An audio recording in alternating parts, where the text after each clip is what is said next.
మనం గెలిచిన వాళ్ళని చూస్తే వాళ్ళలా ఉంటే ఎంత బాగుంటుంది, వాళ్ళు చూడు ఎంత సక్సెస్ఫుల్గా ఉన్నారు అని అనుకుంటూ ఉంటాం. అండ్ సక్సెస్ అయినటువంటి వాళ్ళ ఫేసెస్ కూడా అంతే చార్మింగ్గా కూడా ఉంటాయి. బట్ ఓటమి కూడా అంతేనండి, చాప కింద నీరులా ఉంటుంది.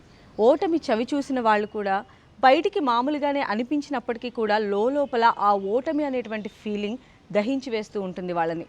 అయితే మనలో చాలామందికి కూడా గెలుపు అంటే ఏంటో తెలుసు, కానీ ఓటమి అంటే ఏంటో తెలియదు. ఏంటి ఇంత చెప్తుంది, గెలుపేంటి ఓటమేంటి అనుకుంటున్నారా? అదేనండి, గెలుపు గురించి తెలిసిన మీకు ఓటమి గురించి కూడా తెలియచేయడానికి మా గురూజీ సిద్ధంగా ఉన్నారు. మరి ఆయన అడిగి తెలుసుకుందాం అసలు ఓటమి అంటే ఏంటో. నమస్తే గురూజీ. నమస్తే. నమస్తే గురూజీ, మీ స్టైల్లో చెప్పండి.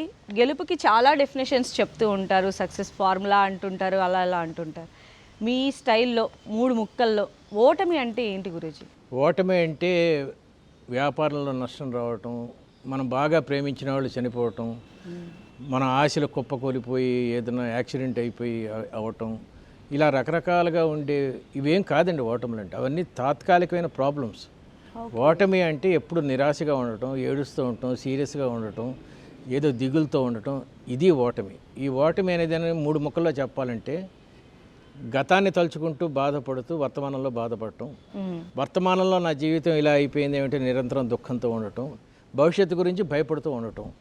గతం, వర్తమానం, భవిష్యత్తు ఎప్పుడూ ఏదో ఒకటి భయం, దిగులు, ఏడుపు ఇలా ఉంటే దీన్ని ఓటమి అంటారు.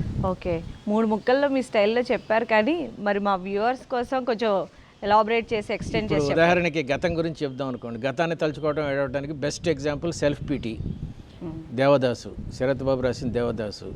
ఒక అమ్మాయిని ప్రేమించాడు, ఆ అమ్మాయి ఇంకెవరితోనో పెళ్ళి అయిపోయింది, తాగుడు మొదలుపెట్టాడు, మొత్తం జమీందారు కొడుకు, సిగరెట్లు, లాస్ట్కి చచ్చిపోయాడు. ఆ అమ్మాయి కూడా వచ్చి అతని శవం మీద చచ్చిపోయింది. అతను బాగుపడలేదు, ఆ అమ్మాయి జీవితం నరకం చేశాడు. ఆ అమ్మాయి ఎవరినైతే పెళ్లి చేసుకుందో వాళ్ళ పిల్లలు అంతా వాళ్ళతో ఏడిపించాడు. ఇది it's a failure of thinking of past. గతాన్ని తలుచుకొని ఇంక నేనేం సాధించలేను, ఇట్లా అయిపోయాను అనుకోవటం గతం తాలూకు బాధ. అదేంటి గురూజీ, మరపురాని బాధ కన్నా మధురమే లేదో అని అంత గొప్ప దేవదాసు అన్ని లాంగ్వేజెస్లో హిట్ చేసి పెట్టాం మేము. ఆ స్టోరీని మీరు ఇలా గతము తలిచి వగచే కన్నా అలా కూడా అన్నారు. కానీ గతం తలిచి ఏడుస్తూ ఉంటే ఏం లాభం అండి. దీనికి ఒక స్టోరీ చెప్తా చూడండి. నా ఫ్రెండ్ ఒకడు ఉండే, ఫ్రెండ్ కూడా కాదు, కుర్రోడు అప్పుడు, అభిమాని. ఆ అభిమాని నెల్లూరులో ఉండేవాడు. కొత్తగా చేపల చెరువు పెట్టారు. అరౌండ్ 35 years బ్యాక్ చేపల చెరువులు అంత ప్రసిద్ధి లేదని ఫెయిల్ అయిపోయినవి. అతను చేపల చెరువు పెట్టినప్పుడు హీఈస్ ఎ వెరీ బ్యూటిఫుల్ గై, చాలా అందంగా ఉండేవాడు, కొంచెం భావుకత్వం కూడా ఉంది, తెలుసు కదా, రొమాంటిసిజం కూడా ఉంది. చాలా ఇంట్రోవర్ట్లా ఉండేవాడు, బాగా ఆలోచించేవాడు. పార్టర్సన్ నలుగురు పెట్టుకొని 12 లక్షలు పెట్టి ఎంతో పెట్టి చేపల చెరువు పెట్టాడు. అప్పుడు ఒక అమ్మాయి అతను ప్రేమించింది, సేమ్ దేవదాసులాగే. ప్రేమించిన తర్వాత చాలా అతనికి ఆ ప్రేమలో గేమ్లో నమ్మకం లేదు. కానీ దిస్ గర్ల్ ప్రాంప్టెడ్ ప్రేమించమని చేసి నెమ్మదిగా ఆకర్షణకు లోనయ్యాడు, అంత అయ్యాడు. ఈ టైంలో అతనికి టీబీ వచ్చిందండి. ఆ రోజుల్లో టీబీ అంటే కొంచెం డేంజరస్. ప్లస్ చేపల చెరువులు వర్షాలు పడి అప్పుడు మందులు లేవు, ఇప్పుడు నన్ను మందులు లేవు, మొత్తం నష్టం వచ్చింది. పార్ట్నర్స్ విడిపోయాడు, ఆస్తులను అమ్మేసుకున్నాడు, బెకార్ అయిపోయాడు. ఈ టైంలో ఈ అమ్మాయి వచ్చి ఏం చెప్పిందంటే, నీలాంటి వాడిని పెళ్లి చేసుకోవడానికి మా ఇంట్లో వాళ్ళు ఒప్పుకోవట్లేదు, సూసైడ్ చేసుకుంటాం అంటున్నారు. ఫస్ట్ హెల్త్ బాగాలేదు నీకు, ప్లస్ ఇప్పుడు అంత నష్టాలు వెళ్ళిపోయాడు. ఇతను చాలా కృంగిపోయి ఫ్రస్ట్రేషన్ వచ్చేసి ఇదైపోయాడు. ప్రేమించినంతకాలం చాలా సీరియస్గా ఉండేవాడు. ఒకసారి ప్రేమలో పడ్డాక చాలా సిన్సియర్గా ప్రేమించడం మొదలుపెట్టాడు.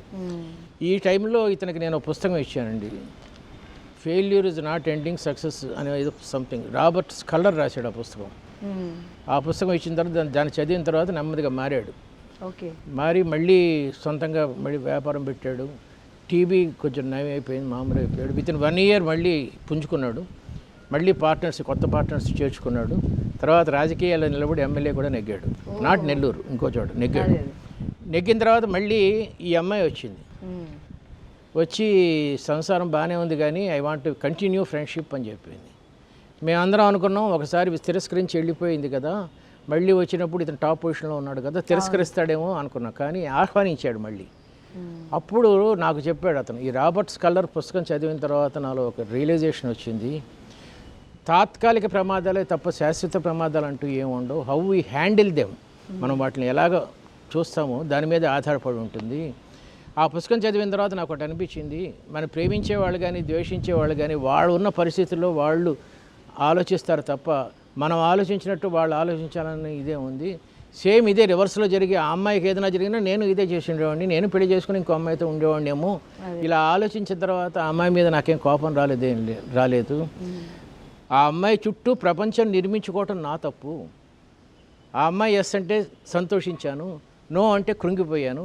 నా ప్రపంచం అంతా కేవలం ఆ అమ్మాయి ఒక్కతేనా? కాదు కదా, ఇంకా చాలా ఉంది. ఇది రిలీజ్ అయిన తర్వాత ఆ అమ్మాయిని ఎదురుగా వస్తా అన్నా ఓకే, వెళ్ళిపోతా అన్నా ఓకే అనుకున్నాను. మై ఎంటైర్ వరల్డ్ ఈజ్ మీ అని చెప్పి. ఇది రాబర్ట్స్ కలర్. గతం తలిచి వగచే కన్నా సౌఖ్యమే లేదో సంథింగ్ అలాగా కాకుండా నీ గతాన్ని నువ్వు వర్తమానంలోకి ఎలా మార్చుకుంటావు అనేది జీవితం. చాలా బాగా చెప్పారు గురూజీ.